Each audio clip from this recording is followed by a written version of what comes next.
This is Dan Schneider, and this is another episode of American TV with Mitchell Hadley. You know me, you know Mitch, but this is the first time that we're going to have a guest star here. And as I am recording this, uh, in the upper right, you will find Jodie Peeler. So let me just ask Jodie if you could give a little background about yourself, who you are, and anything you may have written or done regarding our subject, Dave Garroway.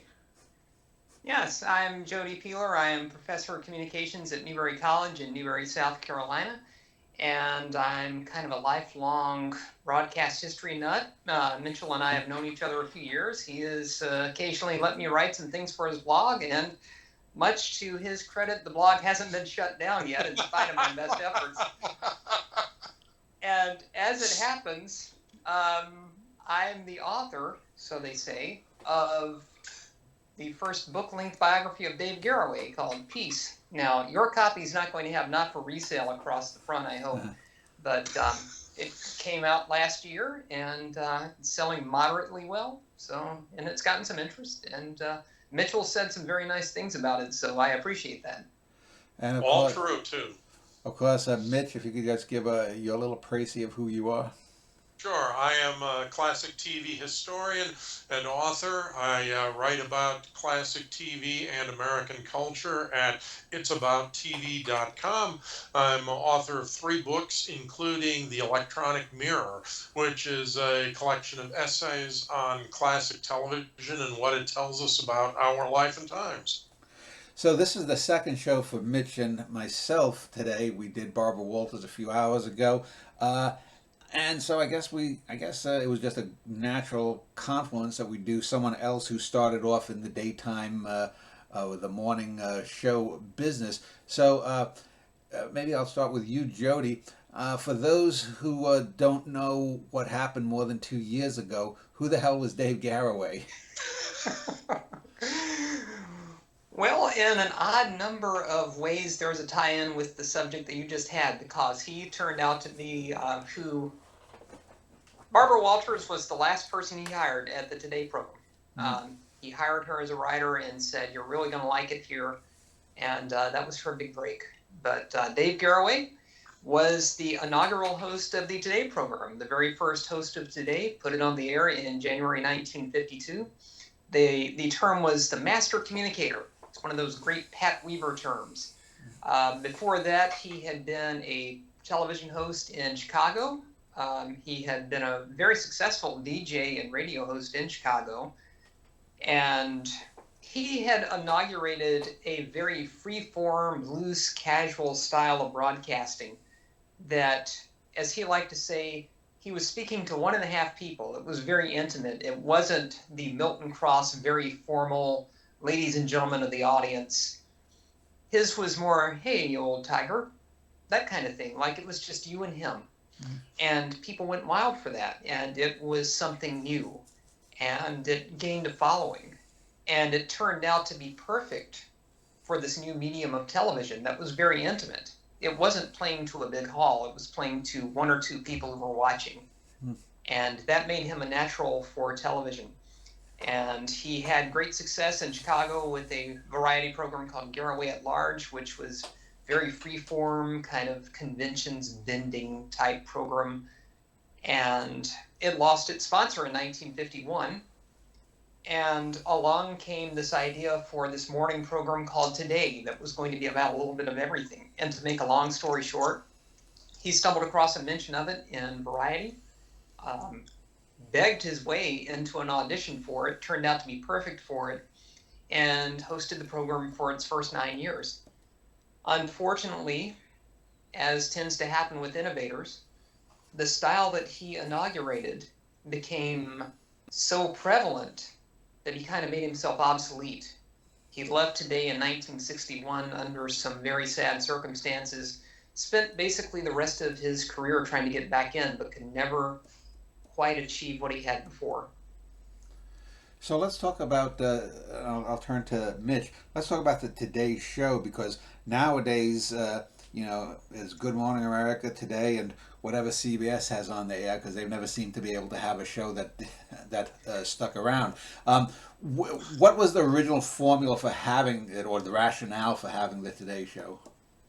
Well, Pat Weaver, who was the boy genius at NBC, envisioned this entire lineup of television that was going to run throughout the day, with Today in the morning, and then a show called Home, hosted by Arlene Francis, who most people probably remember from What's My Line. That would be later in the morning, and then the day would be capped off with Tonight. So you'd have Today, Home, and Tonight. And he was a revolutionary in so many ways. We ought to do a show about him sometime, because he really had so much to do with the early concept of television. And so his idea was to break through on network TV with a morning show, which was something that hadn't been done on a national basis to that point. Not really. A lot of stations didn't even come on until mid-morning with programming. So this idea that you would have a show that would appeal primarily to women, but to men as well. They'd catch it before they left the house for work. And it would be a combination of news, but not hard news, information, plus the idea of keeping people just up to date on what was going on, the kinds of things that Garroway thought people would be interested in, that they would find interesting. Variety, not a hard news show at all in the way that Today would occasionally become after Garroway left. I suppose, and would you agree with this, Jodie, it's closer to what Today is like now, in that sense of being a broad variety of things rather than just being focused on the NBC morning news. Yeah, that's fair enough. It was meant to be kind of a way to ease into this new day. And Which is why Garroway was so perfect for that kind of easing in. Yeah, exactly, because you watch what few kinescopes survive of those first couple of years, and it's like televised radio. They would actually cut away and play records while the camera would take a slow sweep of the RCA exhibition hall. And he said in the first program, we don't expect you to watch every minute of it. We don't expect you to have your pretty little eyes glued to the screen the whole time, so we're going to play some music, because they knew that people were going about their routine, getting ready for the morning, and they were going to be listening more than watching.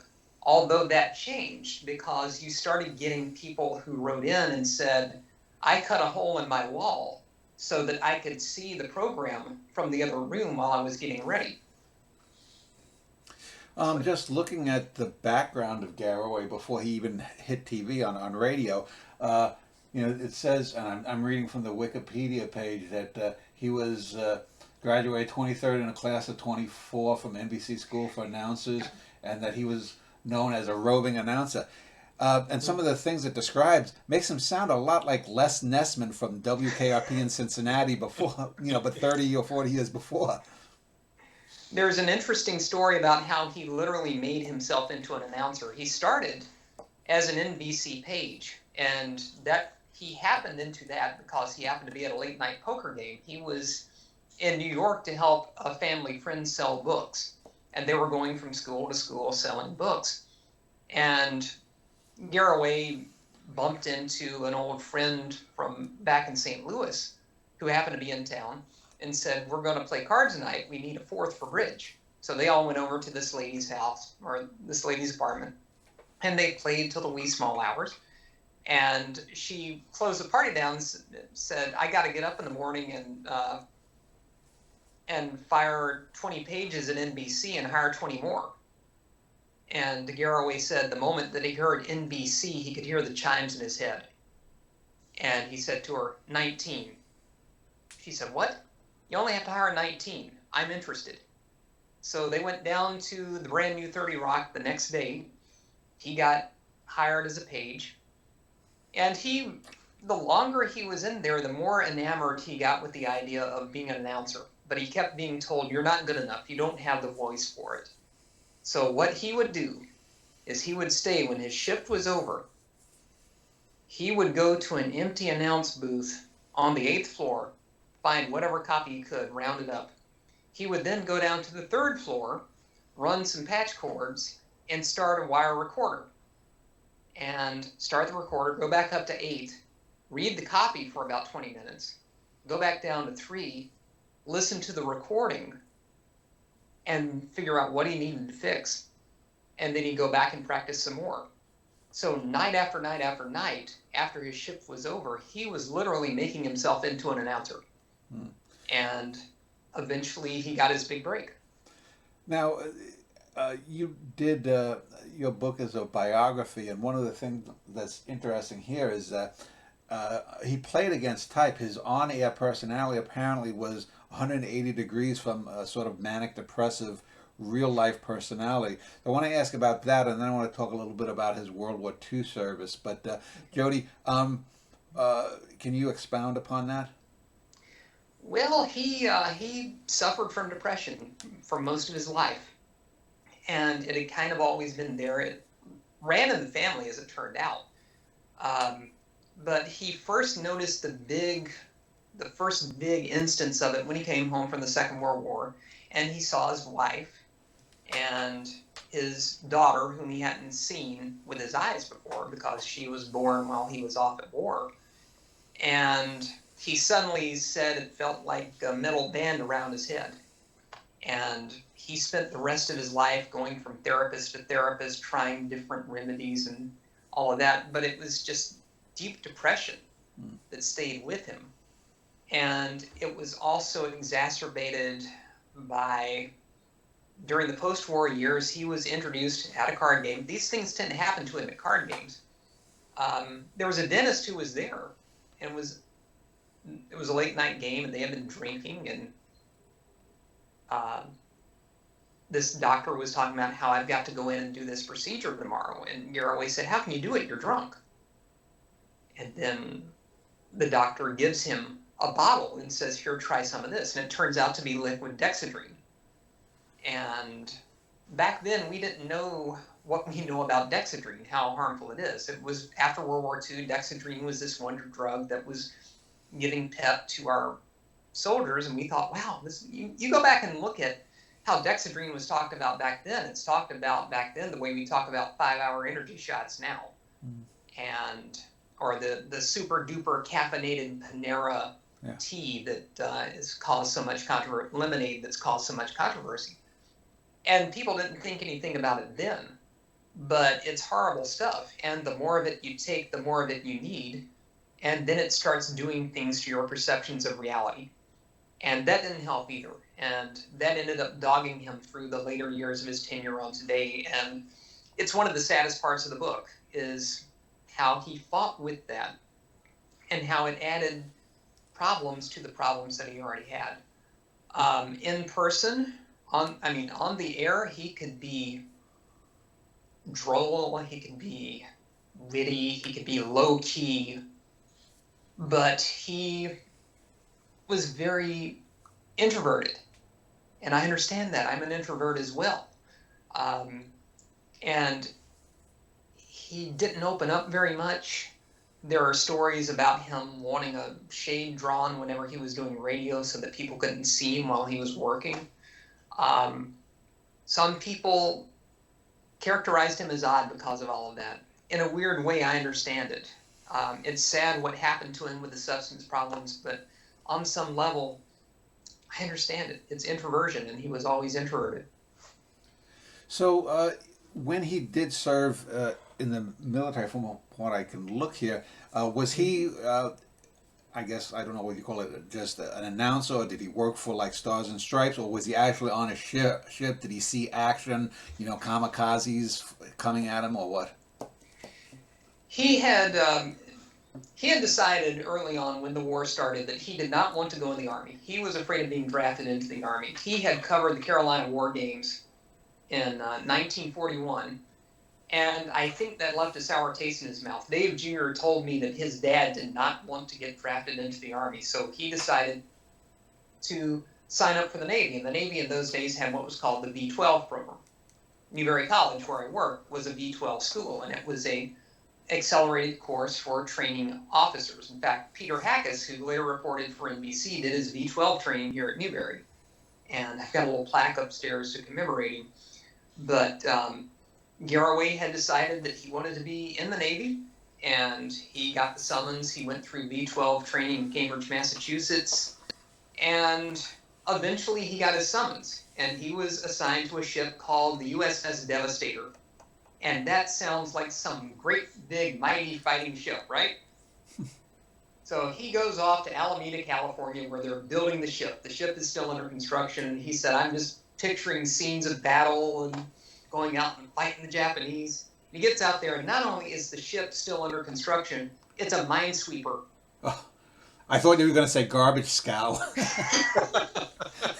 So he actually gets a card, joins the shipbuilders union, and helps build the ship. Then they launch the ship, and they've got the ship tied up to the pier for fitting out so that the ship can get ready to enter service. The moment he steps on the ship, something's wrong. A boat goes by, and it just gets the ship to rock so much. And the next thing he knows, he's tossing his cookies.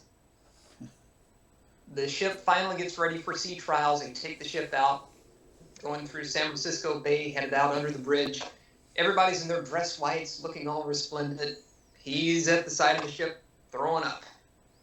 And it didn't get much better on the trip to Pearl Harbor. He could not stand to watch because he was so seasick.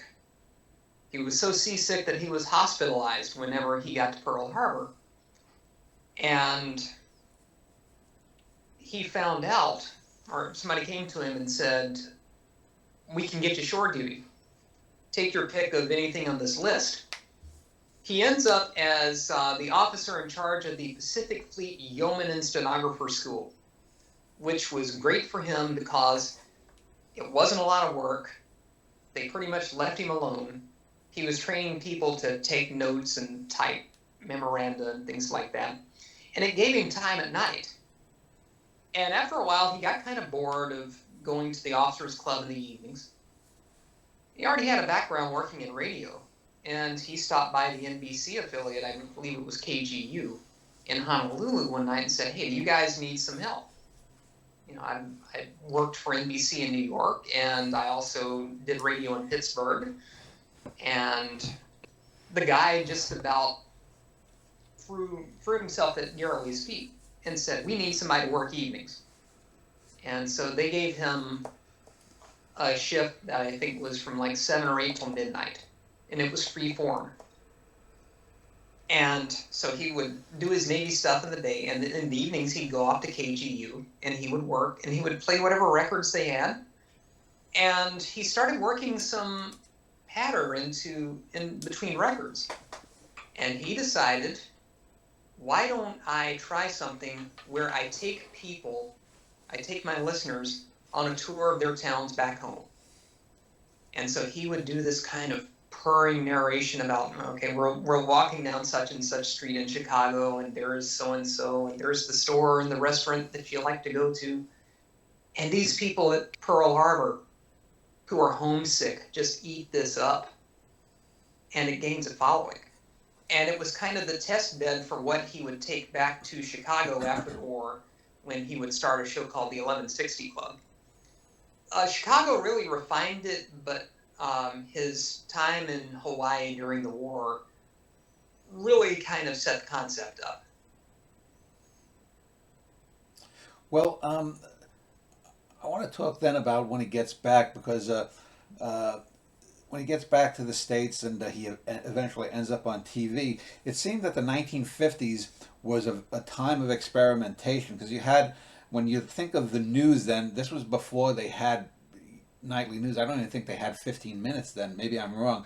But you had people like Edward R. Murrow, who would be doing these interview shows, even though he was famed for his World War II reportage. Steve Allen starting the Tonight Show, and he was very unique and with his sort of all around Renaissance man kind of persona.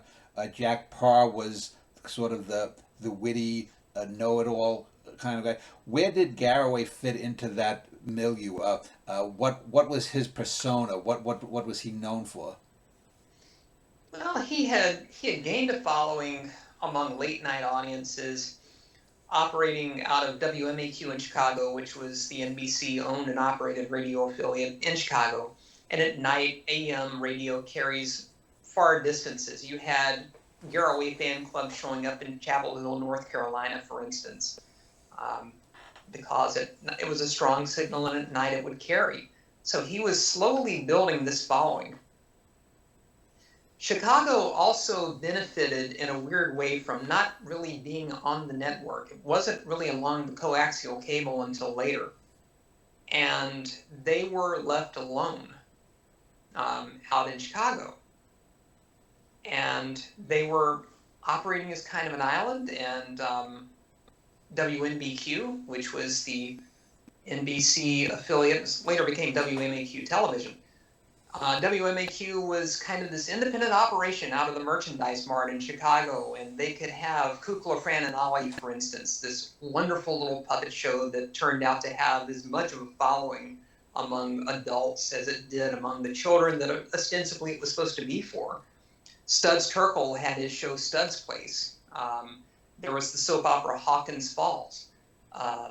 All of the Ding Dong School, all of these wonderful programs that came out of, we're out here, we've got this thing, there's nobody to get in our way. And so Garroway was a natural fit for that because he was doing his own thing anyway. So Garroway could do this show where they didn't make any bones about the fact that it was a TV show. They would show him wandering from set to set, or they would have the boom microphone as a featured player in a skit.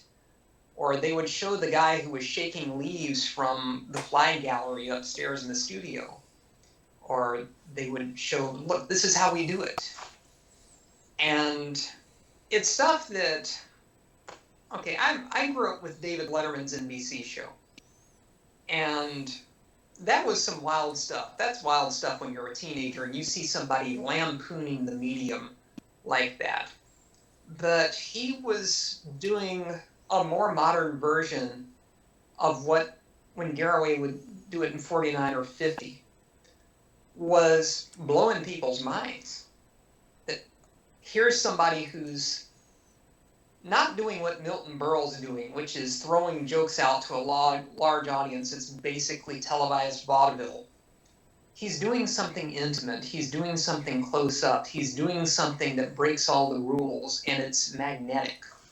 And people loved it. Yeah, I think it's fair to say, isn't it, that they've never really seen anyone like Dave Garroway on TV before. There's been no experience of anyone like that. I mentioned earlier that very few people would remember or know the name Dave Garroway, but anyone who does, the other name that comes up is J. Fred Muggs, and so it's an odd little thing that a show here in the morning. I guess he might have been, other than maybe Lassie. Rin Tin Tin was the silent films. Lassie. He became sort of a little celebrity animal for a number of years there. Do either of you have a story of how that came about and why? It all came about because of a cartoon in the New Yorker, where it was a cartoon that was showing a chimpanzee on a news set, leaving the set, and somebody was walking up to the desk and it said, "Now for the human side of the news." And one of the writers for Today had the idea, why don't we adapt that? Why don't we just have cutaways every now and then to a chimpanzee at a typewriter? And it was just supposed to be a quick visual gag. Lynn Safer, SAFIR, whose brother was William Safire, the famous columnist and Nixon speechwriter. I believe Lynn Safer was his brother, and he had that concept. And one day in the Today offices, they had been throwing this idea around, and one of them just happened to be out in the hallway. And a couple of guys who had a chimpanzee were in the same building, and they happened to see them at the elevator. And wait a minute, there's a chimpanzee. Let's see if we can get that chimp on the show. One thing leads to another, and they end up having the chimpanzee, who was already named Muggs. He'd been named Muggs by a kid in a contest. So they had Muggs on there, and Dave christened him J. Fred Muggs because the J. Fred added some dignity to it. It was great when J. Fred Muggs was small, but the older he got, the more assertive he got, and the more he became a headache. And the more you started to see things like, there's a clip I love from the 1977 Today Anniversary program where they finally got Muggs his own desk because he had been attacking Jack Lescouli's desk. And Garroway leads Muggs away from the desk, and then Muggs abruptly turns and boom, tears Lescouli's desk away from him while he's still there. And I mean, just rips it away.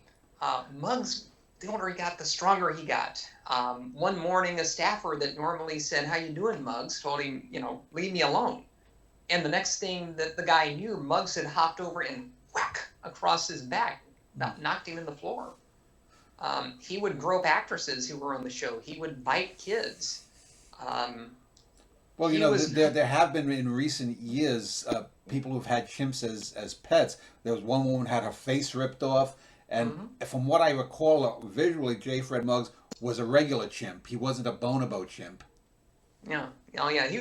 He's still alive at last report. Really? He's in retirement in Florida. Huh. Now, I did not interview him for the book, but reportedly he's still alive. Huh. He would be one of the last survivors of the Golden Age, wouldn't he? He would. And I believe a few years ago they were going to try to have him on one of the anniversary shows, but it didn't work out. But I think there was a rumor at the time that they were going to try to get Muggs on there somehow. But Muggs finally wore out his welcome, and it led to some legal issues that you can read about in the book. And I'm being very careful how I phrase this because I don't want to get sued. But because his owners, when Muggs was let go from the show, they sent Muggs up to Central Court, New York, with legal papers in his hand. And Muggs filed a lawsuit against NBC and Jack Lescouli and Dave Garroway and one or two of the producers. And they sent Muggs off into the next phase of his career, I guess you could say, replaced him with a smaller chimpanzee called Kokomo Jr., who was a very sweet little chimp, but it didn't work out as well. Kokomo Jr. was more likely to give Dave a kiss than try to hurt him. But it just wasn't the same. But during the time that Muggs was on there, the idea was they kept Muggs on there because the kids would want to see the chimpanzee. And there are people that say, as much of a pain as J. Fred Muggs was, he saved the Today program. There were even schools that got television sets and put them in so that the kids could watch Muggs, and it helped cut down on truancy because the kids would show up early because they wanted to watch Muggs. So just looking here on some notes about Garroway, he seemed to be almost have a ADD because he did so many different shows, radio shows. He was doing like 5 or 6 things concurrently, for a number of years. If you want to talk to that, Jodie. Okay. Well, my goodness, he would do. He did his nighttime shows in Chicago. He had a morning show that came up that when it was picked up by the Dial Soap arm of the Armor Company, became known as Dial Dave Garroway, and it was kind of in between the Breakfast Club and Arthur Godfrey's program. It was this light morning show with a little music and some light jokes that was aimed at the housewives that were at home. And then television came along, and he would do Garroway at Large on Sunday nights.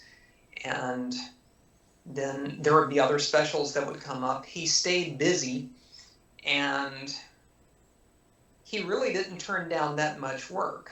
And he worked to the point to where, as I like to say, he became as much a symbol of NBC as the peacock, especially as the decade went on. He was doing Today 5 days a week. When Monitor came along, and well, before Monitor came along, he had a Sunday program called Sunday with Garroway that he would record in bits and pieces throughout the week, and then that would be on. That gave way to Monitor in 1955, which was the 40-hour weekend radio service that NBC affiliates would have, and for a long time, Garroway had a Sunday night shift on Monitor. He didn't want to do Monitor, but they came to him, and one of Pat Weaver's people came to him in 1955 and said, "Will you do Monitor?" And Garroway was, "No, I'm too busy." And the guy came back and said, "Would you do it as a favor to Pat Weaver?" And Garroway said, "I'll do anything for Pat Weaver." And so he was on Sunday nights for the next 6 years. He did Wide Wide World on NBC television, which came along in 55, lasted through, I believe it was 58. He would do occasional specials. He stayed busy, and unfortunately, he also tried to cram in his 100,000 hobbies, which included working on his classic car collections, his microscopes, his telescopes. He was a big astronomy buff. He tried to fit about 30 hours of living into the average 24-hour day. And that led to some problems down the road. But he was not a boring man by any means. It also looks like in the 50s there weren't any sort of rules about sponsorships or things, because it looks like he had a board game and other stuff. Today, you couldn't get away with, Barbara Walters, for example, couldn't have the Barbara Walters interview game. Which is a shame, because I would have bought it. But So, Jodie, that kind of leads into one thing, talking about sponsorships. Of course, Dave did commercials on Today, and when you were mentioning Arthur Godfrey, I would guess that he and Garroway were two of the premier salesmen on television at the time, weren't they? They were. It got to the point to where Garroway had to kind of set rules about, or the network had to set rules for it, because so many people wanted Garroway to promote their products on Today that they kind of had to set down some guidelines about, this is what Dave is willing to do, this is what we can't have Dave do. And it's interesting to mention Garroway and Godfrey in the same breath for two reasons. The first is that after he left NBC, Garroway sometimes guest hosted for Godfrey when Godfrey would be off on safari or off on one of his Arthur Godfrey adventures or whatever it was he was doing. So they had that kind of association. They were similarly kind of very personal in their style and how they did it. And they're both forgotten. They were both kind of sent off into the memory hole by their networks. Garroway in 61 under a sad set of circumstances that unfortunately he helped bring about himself. And we all know what happened to Godfrey in 72. When you say about sad set of circumstances, I'm just reading what we're talking about, his death of his wife. That's correct. Yeah, things were kind of coming unglued in the late 50s, early 60s. Many things were coming to a head for Garroway. The first is that his problems were coming to a head with his personal problems, his depression, his use of Dexedrine, the fact that he was literally wearing himself out to the point to where he once collapsed a few minutes before Today was about to tape. He collapsed in Betsy Palmer's arms, and they had to take him off. He had gotten remarried in 1956 to someone that he had met at a party, and at first it seemed like they were perfect for one another, but then problems developed in the relationship.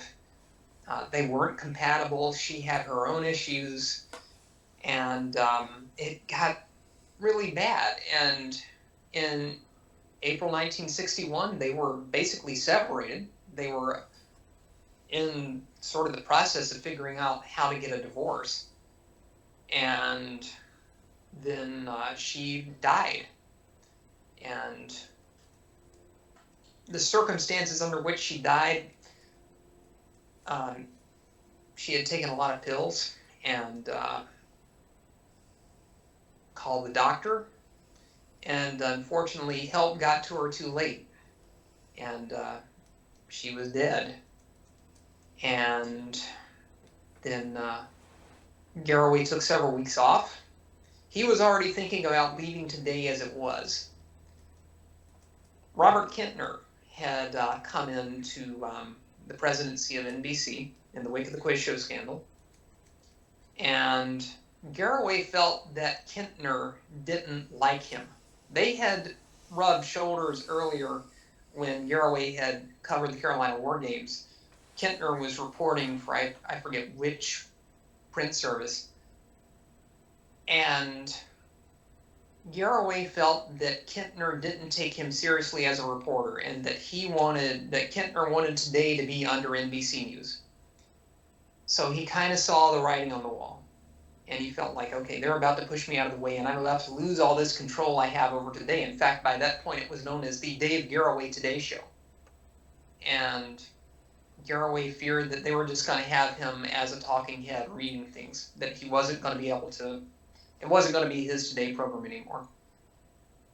And that was going on at the same time as everything else. And he finally got to a point after Pamela died that he looked for a way out. And the problem is that he didn't read the paperwork of his separation as carefully as he should have. And he got taken advantage of by people who were supposed to be in charge of making sure the language didn't take advantage of him. He left Today, and then after it was all over with, he found out that the terms of his separation from NBC gave NBC first refusal on everything until 1966.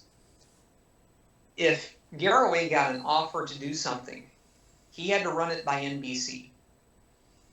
And no network, no producer, no big time anything is going to give up that much knowledge of the program that they want them to do. They're not going to give that up to a competitor. And on top of that, Garroway, it turned out, had forfeited a lot of money to make this happen. So he was kind of exiled. And he would pick up odd pieces of work every now and then, like, for instance, co-hosting the TV Guide Awards, or being one of the co-hosts of the Miss Universe pageant. These were things that brought in work, but they were kind of beneath him somehow. He would do odd DJ jobs. At one point, he was hired by Ford to be a spokesman for the 64 Fords. And somebody commented at the time about, this is pretty sad. The one thing that he did get that made him happy was getting to host Exploring the Universe in 1962 on National Educational Television. And this series is up on the American Archive of Public Media. And it's a wonderful series. It's 13 episodes. And it's Garroway talking about things he loved, which was science, which was astronomy, which is how basically the universe works. And it's a wonderful series, and he was right at home with it. Unfortunately, it wasn't something that could carry. It looks like from his last 20 years post his wife's death, he was just sort of flailing. And I guess some of that you could ascribe to the terms of the contract you just mentioned, not being able to do maybe all he wanted, or not being offered simply because of knowledge of that right of first refusal. But I mean, he tried, it looks like he tried writing, he tried music, he tried being an actor, he took a law test on a dare, these kinds of things. Was the last 20 years of his life, just looking on the outside and having known some people in the arts who had depression and whatnot, it seemed like this was probably a dark time. The last 20 years, was he a happy person? Because if you're trying so many things, it's sort of like spitballing, trying to get something to stick to work. Yeah, because by 1966, he's free and clear of the terms of the separation from NBC. And by that point, nobody wants him. He's yesterday's news. He later lamented, I'm old hat, I'm old shoe. Nobody wants old Dave anymore. His style was from a different era, and nobody wanted him. And as a result, he it's just a colleague going through. As a result, he ended up going from odd job to odd job. In 1971, it looked like he had a prospect. It was a summer replacement series called the CBS Newcomers, and it was being put together by some people who had an in, who had been involved in the Chicago days, and he knew them. And when the program was being created, the idea was that CBS was going to find a bunch of an ensemble cast and show them as the up-and-coming talents of tomorrow. And one of the creators said, we need kind of a Dave Garroway type to hold it together. And to which the other producer said, well, why don't you get Dave Garroway? And so they did. He moved out to California, and he did this series in the summer of 71. There were people that thought Garroway was perfect for it. But then there were people that said, you've got this old guy, and he looked different. He was wearing wire-rimmed glasses. There were some people that said he's like your uncle that shows you tricks with hiding silver dollars behind your ear. And it just doesn't fit. And as it turned out, the CBS Newcomers didn't take. And rumor has it that they had a choice between the CBS Newcomers and something called Sonny and Cher. And I think we know how that turned out. Do you have a comment, Mitch? You look like you wanted to say something. Oh, it's just sad to see that the entertainment industry in general and television, how they treat their legends, their pioneers. And I think one of the saddest parts of this is that NBC as a network, NBC themselves didn't see any need for Garroway. You talk about how other networks were reluctant to disclose too much of what their strategy was, but that NBC didn't even see a need for, just as in a sense the way NBC treated Milton Berle after with the lifetime contract they had on him, that to reduce human beings, pioneers, creative people to being a commodity is it's bad for anybody, but for somebody with as much creative energy and as many interests as Garroway had, surely somewhere in the back of his mind he must have thought, with all the things that I'm interested in, you just touched on them, but with all these things that I'm interested in, there must be something that a network would like me to do. Yeah. And so talk a little bit then just about his final days, because apparently he killed himself with a shotgun, but there was no suicide note found. Was there had something happened within the last couple of weeks where a project fell through, or? He had health problems for a while. Really going back a ways, his son told me that he had thought for years that he wouldn't be surprised to come home and find his dad dead, because he knew about his dad's battles with depression, and he knew that kind of stuff was about. And they had talked about it, and Garroway kind of viewed suicide as a form of euthanasia. In fact, there's a rather haunting bit in his unpublished memoir, in Garroway's unpublished memoir, when he talks about being so seasick aboard the Minesweeper. And he said, I knew how many steps it was to the fantail and how easy it would be to jump off. And he said, a lot of suicides are like that. They don't necessarily want to die. They just can't take the pain anymore. In the late 70s, he had a heart condition. He went to Texas, and I believe it was 79, and he had open heart surgery. And things at first looked like they had gone fine. Now, it's long established that people who have heart surgery will sometimes have problems with depression post-op. So that's already going on. But Garroway's got this existing depression, and to make matters worse, he developed a post-operative staph infection. And I know from family experience that post-operative infections can really tear you down. And so there followed many more visits to doctors and hospital stays and things like that as they tried to take care of this infection that when they thought they had it licked, it would go away.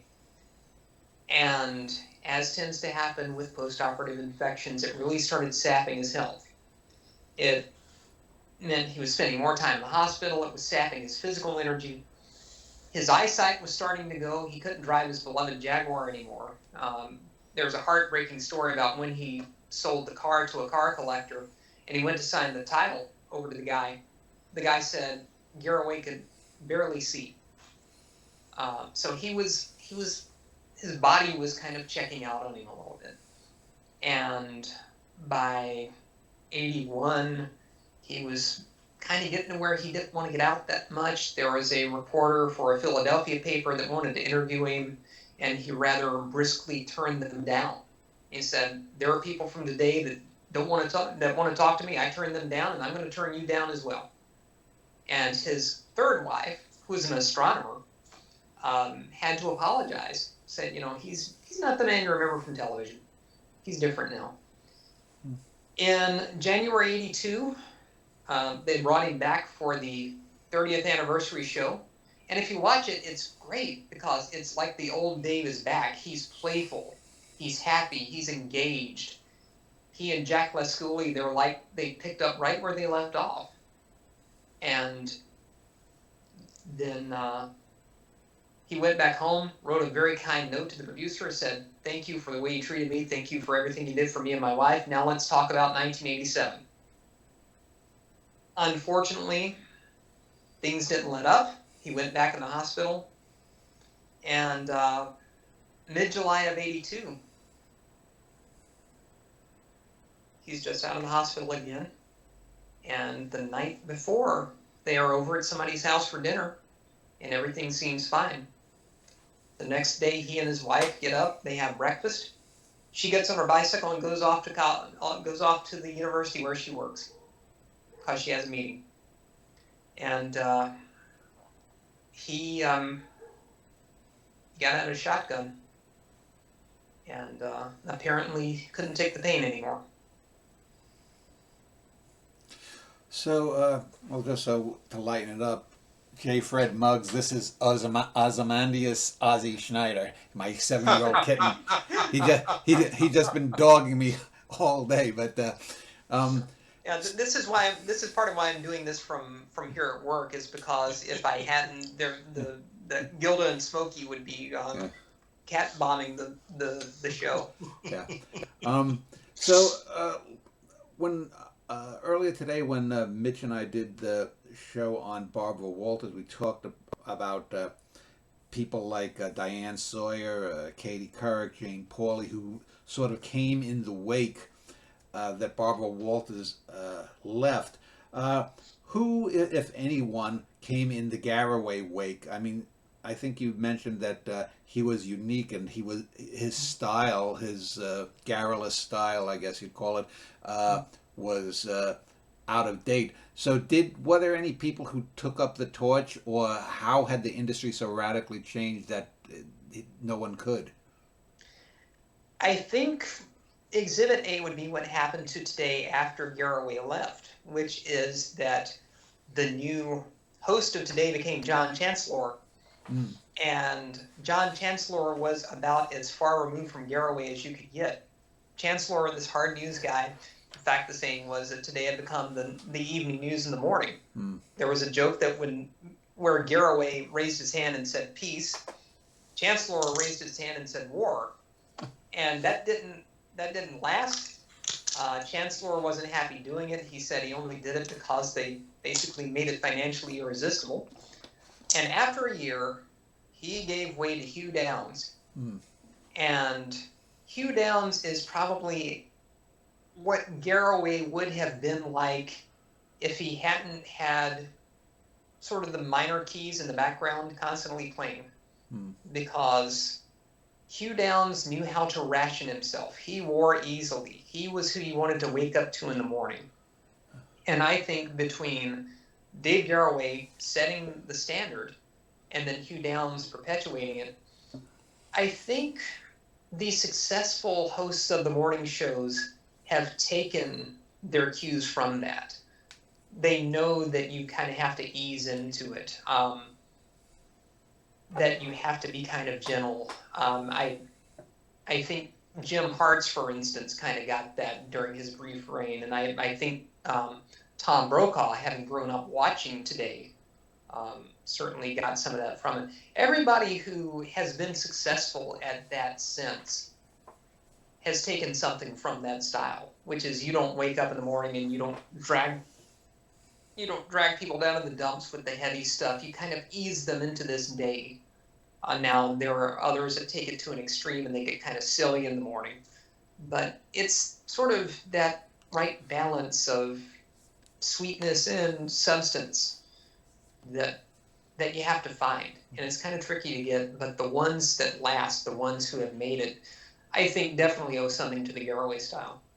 And Mitch, Yeah, go ahead. I just wanted to ask Jodie one thing because you just alluded to it a moment ago about peace, and which is the title of your book, and which is something that Dave found very difficult to find. Could you just give kind of a little bit of a background of his trademark? Because that was what people associated with him, wasn't it? Mm-hmm. It was, and it kind of came about kind of happily because he found out there was a charismatic black preacher, Father Major Jealous Divine, and he would give these sermons and he would really get going and he'd get people wound up, and then he would abruptly say, "Peace, it's wonderful." And Dave found that and he liked it.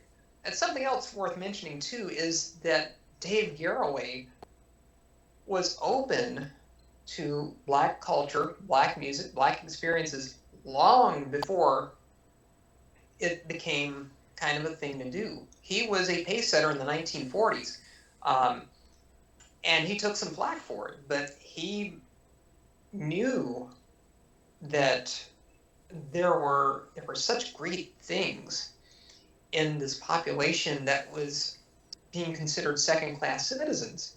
And he saw nothing wrong with, for instance, playing Sarah Vaughan's records on his program.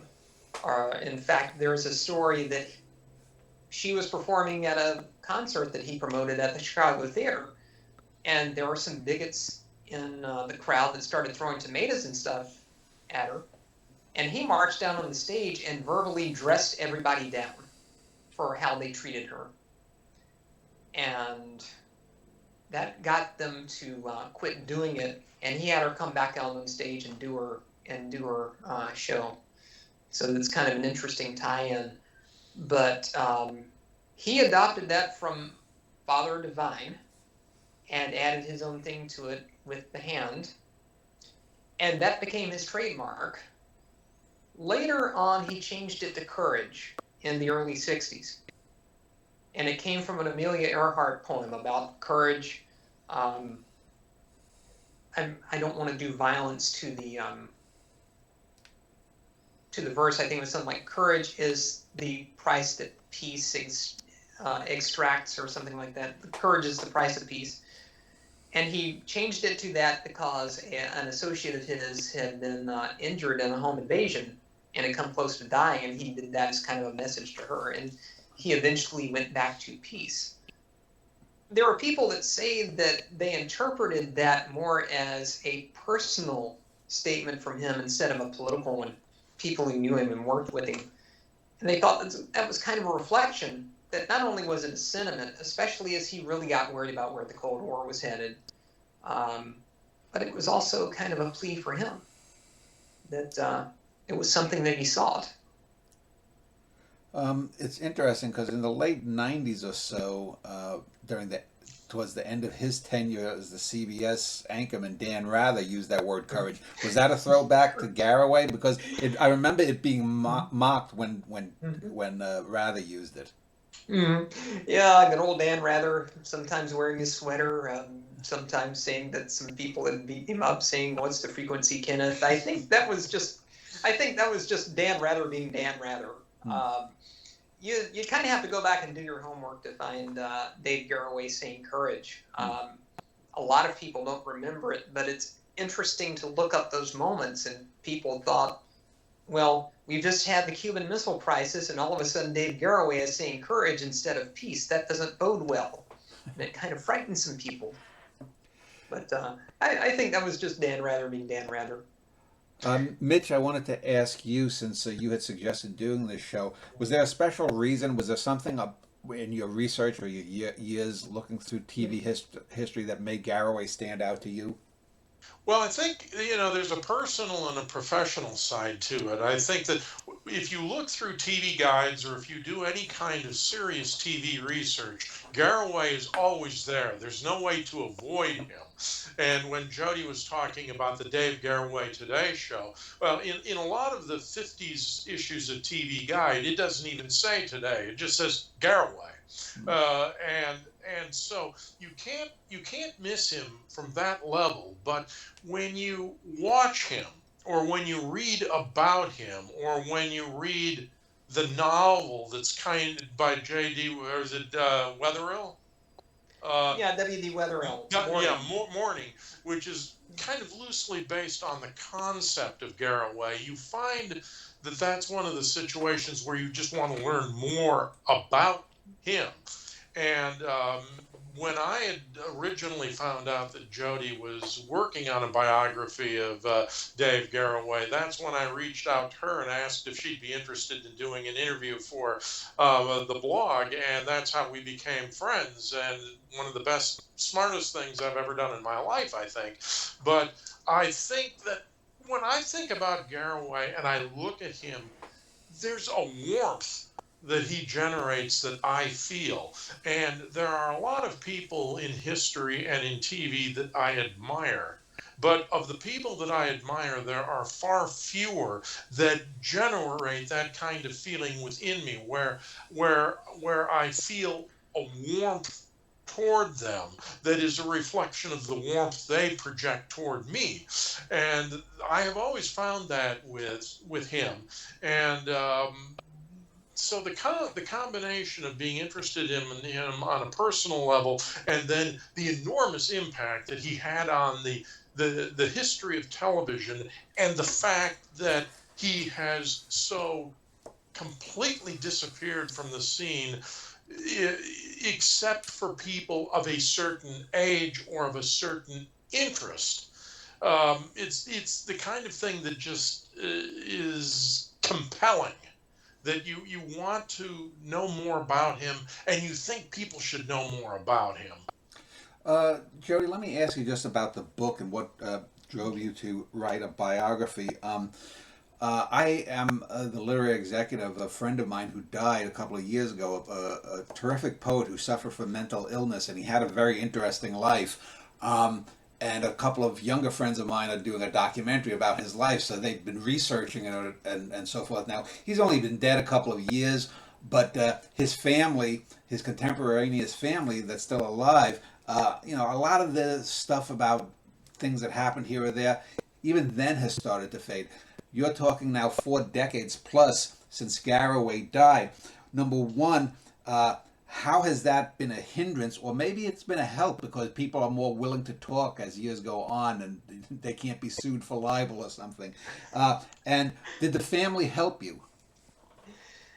Well, I got interested in this a long time ago, and it had been in my head, maybe there's a story here. And it started gaining momentum.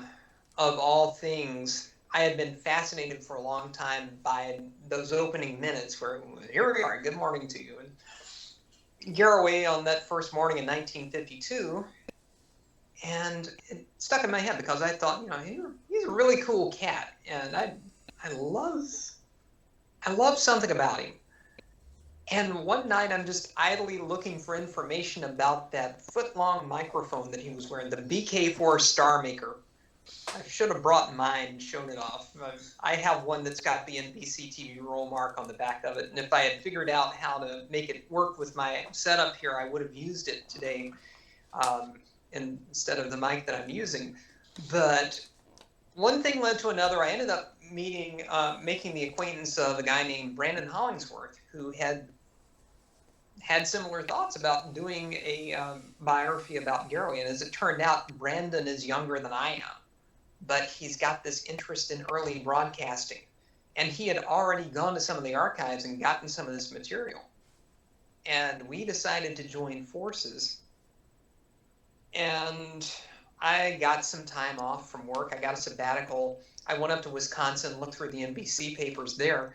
All the while, I'm thinking I'd really like to get in touch with the family. Garroway had left 2 drafts of an unfinished autobiography that, even though it has some chronological inconsistencies, it's invaluable because you get the internal dialogue. You get his view of things. Excuse me. And it's also helped by newspapers.com, which is out there, which when I was in graduate school, you just hours and hours and hours of kind of finding needles in haystacks, and now you can find incredible amounts of stuff in a single search. And trawling through all that, the Archive of American Television, the Emmy Foundation interviews, those are invaluable because a lot of the people they interview are dead now. And just the interviews that they did with Charlie Andrews, who was Dave's best friend and chief writer, are full of such great anecdotes and stories and insights. And it made the process so much easier. And one thing led to another. And through my website, garrowayatlarge.com, which I highly recommend, it won the Jodie Award for best website that I've ever made. I got an email out of the blue from a guy named Kevin Doherty. And he had done some work for what's now the Paley Center. And some of that work had involved Garroway stuff. So he got in touch with me. And through a series of connections, I was able to get in touch with Dave Garroway Jr. And I had cold emailed Dave sometime before, and I had never heard back from him. But something worked this time. It was a series of connections involving Ben Alba, who wrote the great book about Steve Allen and The Tonight Show, and also James Curtis was involved as well, who has written several great entertainment biographies. Through them, I was able to get in touch with Dave Jr., and Dave Jr. sent me this really brisk emails giving me his phone number saying, call me. And I kind of, I don't know what I'm going to get, because I felt that the Garroway family wanted to be left alone. So I finally get my courage, and I called Dave Jr. Oh, my word, it was like tapping an oil well. He was so full of great stories, so happy to talk about his dad. And one thing led to another, and we built this great working relationship. He and his sister Paris, who was Dave's first child, happened to be on the East Coast in the fall of 2018 to see about some family things. They were seeing after their stepmom, some stuff up near Philadelphia. And they came down here to South Carolina and spent a weekend. And we spent 2 days going through family papers and everything.